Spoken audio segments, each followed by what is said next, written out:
Ողջույն Մանե, այսօր մեր ծրագրում խոսելու ենք Արամ Մանուկյանի մասին, հայ ժողովրդի մի մեծ առաջնորդի, ով իր կյանքն ու գործը նվիրել է Հայաստանի Հանրապետությանը։ Հրաշալի միտք է, ես քեզ հետ համամիտ եմ։ Մանուկյանը անկասկած բացառիկ անհատ էր։ Նա ծնվել է 1879 թվականին։ Մանկության տարիներին նրա վրա մեծ ազդեցություն են ունեցել ընտանիքի արժեքները։ Հետաքրքիր է, իսկ ո՞րն է եղել նրա կրթությունն ու հետաքրքրությունները։ Մանուկյանը վաղ հասակից հետաքրքրվում էր հասարակական եւ քաղաքական հարցերով։ Նա հաճախ էր ընթերցում, սովորում եւ փորձում հասկանալ, թե ինչպես կարող է ծառայել իր հայրենիքին։ Նույնիսկ մանկության տարիներին ձևավորված նրա արժեքները, որոնք հետագայում դարձան պետական գործունեության հիմքը։ Շատ լավ, իսկ ինչ կարևոր քայլեր է նա ձեռնարկել Հայաստանի համար։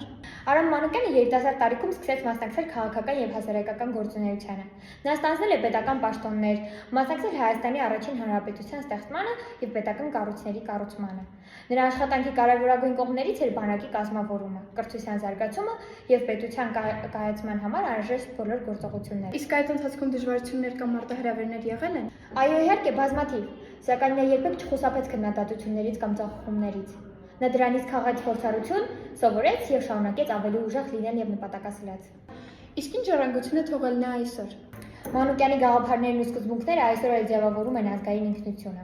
Հայաստանում նրա անունով փողոցներ, հուշարձաններ, կրթական ծրագրեր կան, իսկ նրա գործունեությունը ուսումնասիրում է դպրոցներում եւ սփյուռքում։